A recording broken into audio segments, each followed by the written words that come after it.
साथ राहुल ओझा। नमस्कार, मैं हूं शुभम मिश्रा आपके साथ। और बिहार में इन दिनों चल रहा है लैंड सर्वे। 42,000 गांव की जमीन का सर्वे सरकार लगातार करवा रही है और लक्ष्य है कि लोगों को उनका हक मिले, उनकी जमीन मिले। और ऐसे में लैंड सर्वे को लेकर न्यूज 18 बिहार झारखंड आपके लिए लाया है सबसे बड़ा मंच। और इस शो में हम जानेंगे कि सर्वे कराने में लोगों को किस तरह की समस्या आ रही है। जब से जमीन सर्वेक्षण का काम शुरू हुआ है, न्यूज 18 बिहार झारखंड लगातार कवरेज कर रहा है। इस दौरान पब्लिक को किस किस तरह की परेशानियां आ रही है, किन किन समस्याओं का सामना करना पड़ रहा है, पब्लिक के क्या क्या है सवाल, और इन तमाम मुद्दों को हमने उठाया। आज के कार्यक्रम में आपको न सिर्फ लैंड सर्वे में जनता को हो रही परेशानी को बताएंगे, बल्कि उनके सवालों का जवाब भी अधिकारियों से लेंगे। और अगर आप भी लैंड सर्वे को लेकर किसी भी तरह का कोई भी सवाल पूछना चाहते हैं, कोई भी कंफ्यूजन आपके मन में है, तो स्क्रीन पर हम आपको लगातार वो नंबर फ्लैश कर रहे हैं। आप इस नंबर पर फोन कर सकते हैं और यहाँ बैठे एक्सपर्ट आपको सारे सवालों का जवाब देंगे। आपकी सारी समस्याओं का समाधान आज हो जाएगा। तो न्यूज 18 आपके हर सवाल का जवाब देगा और नंबर लगातार आप अपनी टीवी स्क्रीन पर नीचे फ्लैश होते हुए देख पा रहे होंगे। इस नंबर पर आप कॉल करें और आपकी समस्याओं का समाधान आज हम जरूर करेंगे।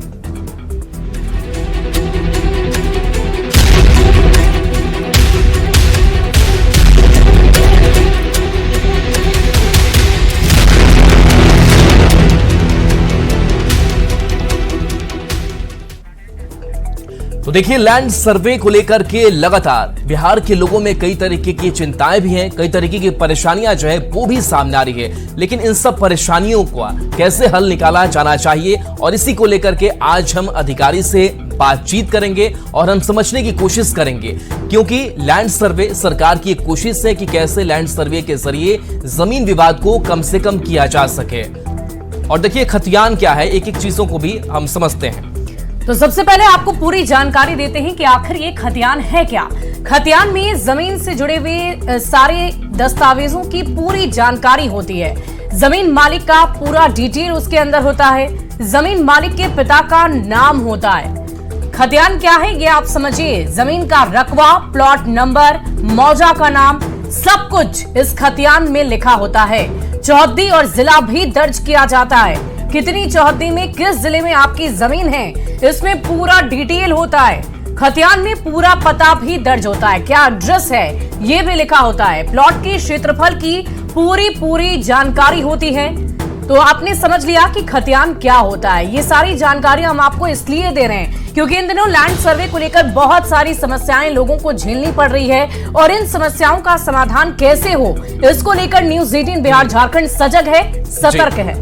बिल्कुल। और शुभी, जमीन सर्वे के लिए क्या क्या जरूरी दस्तावेज देने होंगे रैयतों को भी समझने की कोशिश करते हैं। तो वंशावली से लेकर के जमाबंदी तक इन तमाम चीजों में क्या क्या चाहिए, तो स्वघोषणा का प्रपत्र रैयत या वंशज जमा करेंगे। तो जमीन सर्वे में डॉक्यूमेंट्स आपको क्या क्या देंगे होंगे। जमाबंदी रैयत जीवित हो तो उन्हें स्वघोषणा पत्र देना होगा, यानी कि एक फॉर्मेट है, उसको भरकर आपको जमा करना होगा। जमीन का रिकॉर्ड और परिमाप भरकर आपको जमा करना होगा कि रकबा कितना है, और खाता खेसराओं में डालना होगा। खुद वंशावली तैयार कर अंचल शिविर में आप जमा कर सकते हैं। और इसके साथ साथ राजस्व रसीद की अगर आपके पास कॉपी है तो उस कॉपी को आप जमा कर सकते हैं। क्रय और बदलायन की भूमि आपके पास है तो उसका दस्तावेज भी आपको लगाना होगा। न्यायालय का आदेश हो तो उसकी भी फोटो कॉपी जो है वो आपको लगानी होगी इस जमीन सर्वे में। वहीं वंशावली पर पंचायत प्रतिनिधि का हस्ताक्षर जरूरी नहीं है। जब नई चीजें निकलकर सामने आई, खतियान की सच्ची प्रतिलिपि की भी आवश्यकता नहीं होगी। तो कई ऐसे डॉक्यूमेंट्स को लेकर कंफ्यूजन की स्थिति थी, उसको अब थोड़ा सुधार किया गया। राजस्व रसीद की अपडेट प्रति भी आवश्यक आपके लिए नहीं होगी। तो इन समस्याओं को देखते हुए कई सुधार भी किए गए। खामियों को इस सुधार के लिए 3 मौके मिलेंगे, आप उस पर दावा आपत्ति दर्ज करा सकते हैं। तो ये जरूरी डॉक्यूमेंट्स आपको देना होगा। तो देखिए, जमीन सर्वे में क्या क्या जरूरी है ये तो आपने जान लिया, लेकिन अब आपको ये भी जानकारी दे दे, क्योंकि कई लोगों के मन में ये भी सवाल है कि आखिर ये सर्वे क्यों किया जा रहा है, क्या जरूरत है इसकी, क्यों करना जरूरी है। तो आपको पूरी जानकारी देते हैं। जमीन सर्वे से जुड़ी समस्या का हल क्या कुछ होना है। सरकारी जमीन को कब्जे से मुक्त कराना है, ये पहला मकसद है। लैंड रिकॉर्ड को पारदर्शी बनाना भी जमीन सर्वे का मुख्य मकसद है। अधूरा भूमि अभिलेख अपडेट होगा, यानी कि आर्काइव में जो कुछ भी अपडेटेड नहीं है उसे अपडेट किया जाएगा। भूमि विवाद मालिकाना हक के समाधान की कोशिश की जा रही है, क्योंकि जमीन से जुड़े हुए बहुत सारे विवाद आपने बिहार में देखे होंगे और इन्हीं विवादों पर विराम लगाने के लिए जमीन सर्वे कराया जा रहा है। भूमि अधिग्रहण की प्रक्रिया पारदर्शी होनी चाहिए, ये भी एक मकसद है। सरकारी जमीन को कब्जे से मुक्त कराना मकसद है।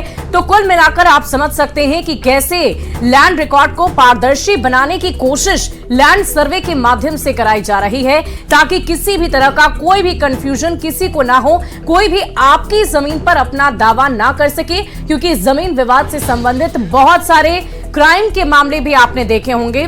जी बिल्कुल शुभी। और देखिए, जिस हम अधिकारी की बात कर रहे थे वो अधिकारी हमारे साथ जुड़ेंगे और जो भी लोगों के मन की समस्याएं हैं, शिकायतें हैं, चिंताएं हैं, उसको दूर करने की भी कोशिश जो है वो की जाएगी। हमारे साथ जय सिंह जो सचिव हैं भूमि एवं राजस्व सुधार विभाग के, वो हमारे साथ जुड़ गए हैं और आप स्क्रीन पर उनको देख भी पा रहे होंगे। जय सिंह जी, सबसे पहले बहुत बहुत स्वागत न्यूज़ 18 बिहार झारखंड पर आपका।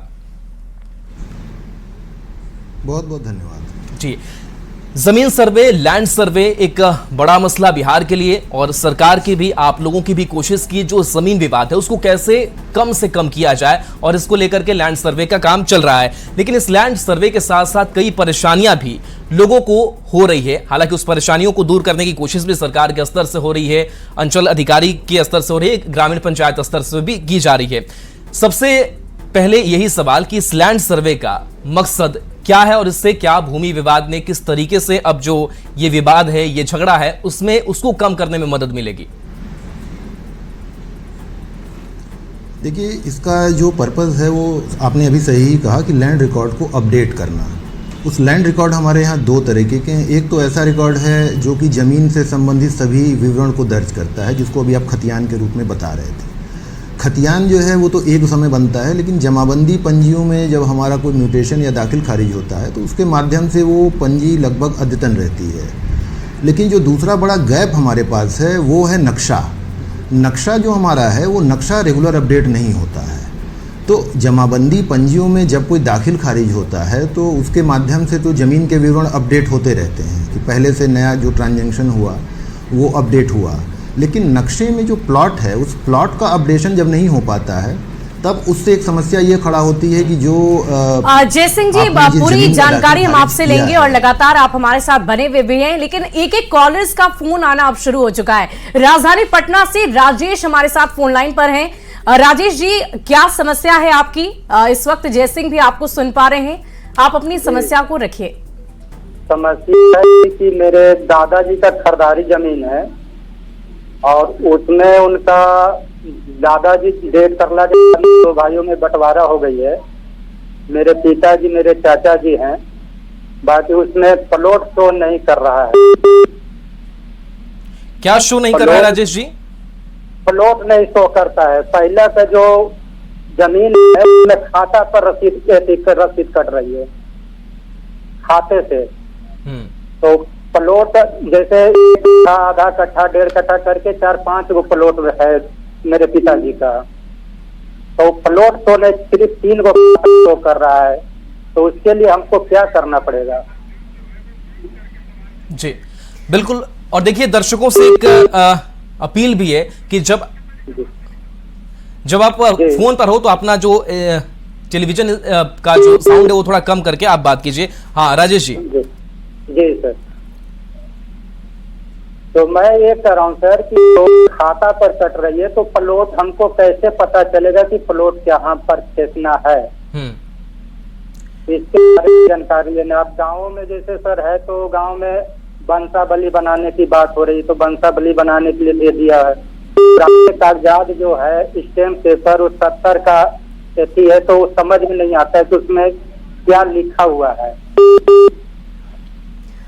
तो राजेश जी को ये नहीं समझ में आ रहा है, जयसिंह जी अगर आप भी उनकी बातों को सुन पा रहे होंगे, समझ रहे होंगे, तो उन्हें ये समझना है कि कहां कहां पर उनकी जमीन है। साथ ही साथ वंशावली से संबंधित भी बहुत सारे कंफ्यूजन सभी लोगों को हो रहे हैं। क्या वंशावली उन्हें खुद ही बनानी है या सरपंच के हस्ताक्षर की अनिवार्यता है? ये बहुत सारे कंफ्यूजन वंशावली को लेकर भी हो रहे हैं। जी, तो मैं इसमें ये बताना चाहूँगा कि राजेश जी ने जो सवाल किया उसमें 2-3 पहलू हैं। एक तो ये कि इनके दादाजी ने एक ज़मीन खरीदी और उसके बाद आज के डेट में इनको उसके प्लॉट के बारे में विवरण नहीं पता चल पा रहा है। दूसरा जो दस्तावेज है उसको ये पढ़ नहीं पा रहे हैं। और तीसरा इनका ये क्वेरी है कि इसको हम ठीक कैसे कराएं, क्या उपाय है, और वंशावली के संदर्भ में भी। तो पहली बात मैं सबसे पहले ये स्पष्ट कर दूं कि वंशावली खुद को ही बना करके समर्पित करनी है।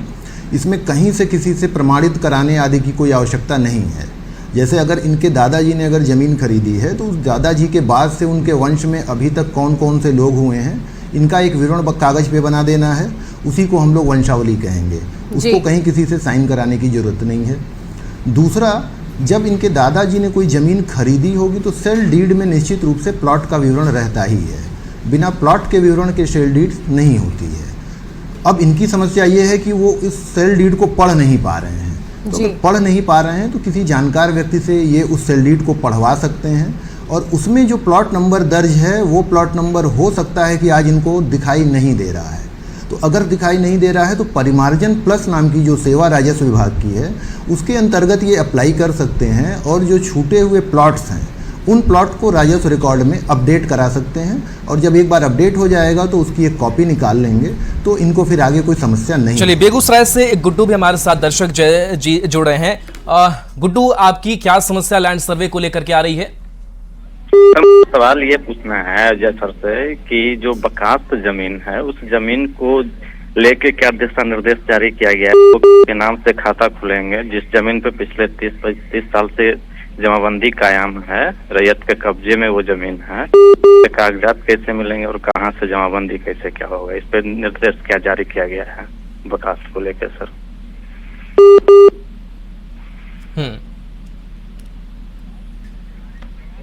2014 में ही विस्तृत दिशा निर्देश जारी किए जा चुके हैं। और बकास ज़मीनों के संदर्भ में खास बात यह है कि बकास ज़मीनों पर भूतपूर्व जो मध्यवर्ती अर्थात ज़मींदार हुआ करते थे उनका दावा सबसे पहले बनता था। तो अगर आज के दिन में कोई रैयत बकास ज़मीन पे काबिज है तो उसको सिर्फ यह दर्शाना होगा कि उसके पास यह ज़मीन कैसे आई, क्या जो भूतपूर्व मध्यवर्ती है वो स्वयं या उसका कोई वंशज ने उसको बिक्री किया है।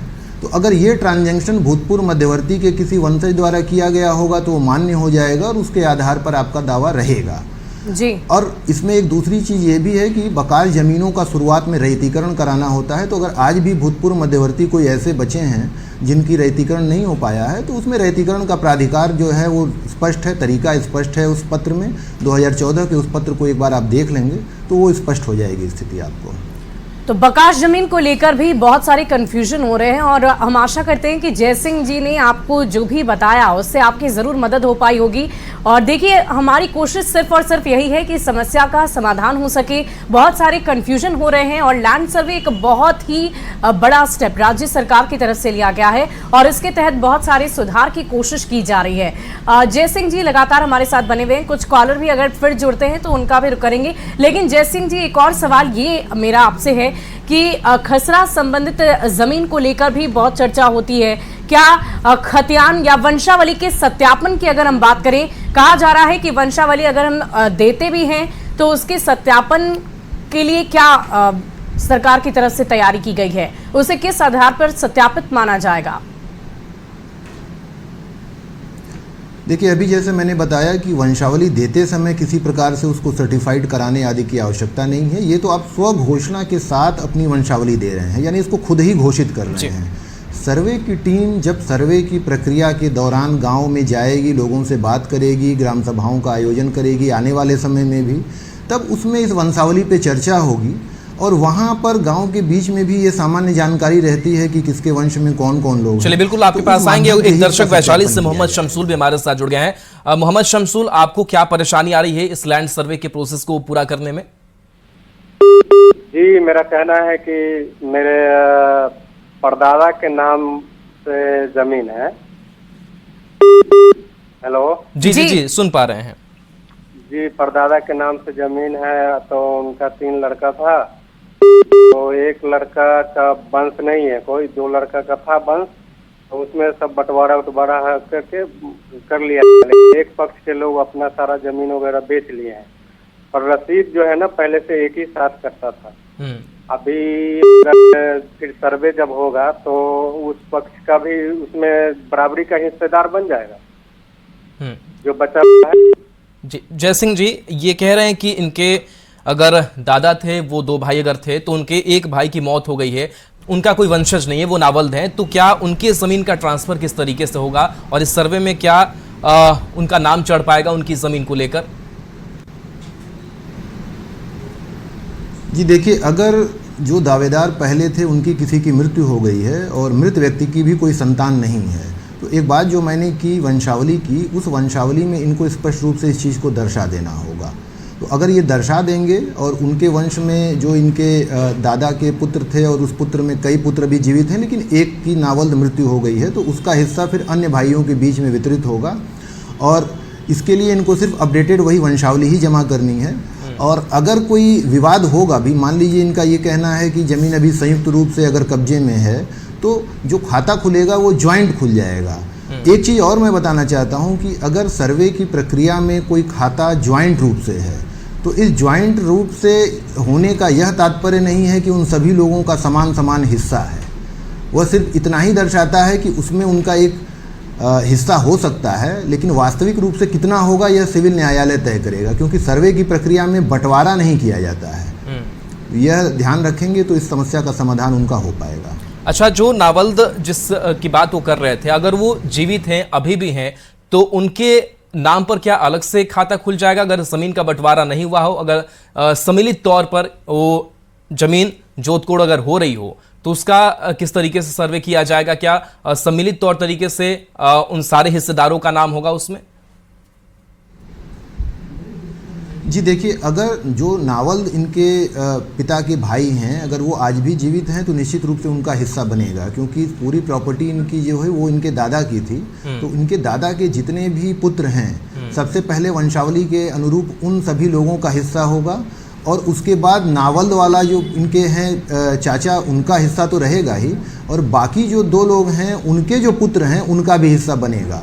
तो नावल्द का जो है हिस्सा अभी रहेगा, अगर वो जीवित हैं तो वो तो रहेगा उसमें। वो सर, आपको रोकना चाहूंगी, एक और कॉलर हमारे साथ जुड़ गए हैं। हाजीपुर से राजू कुमार हमारे साथ जुड़े हुए हैं। राजू, क्या परेशानी है आपकी लैंड सर्वे के संबंध में?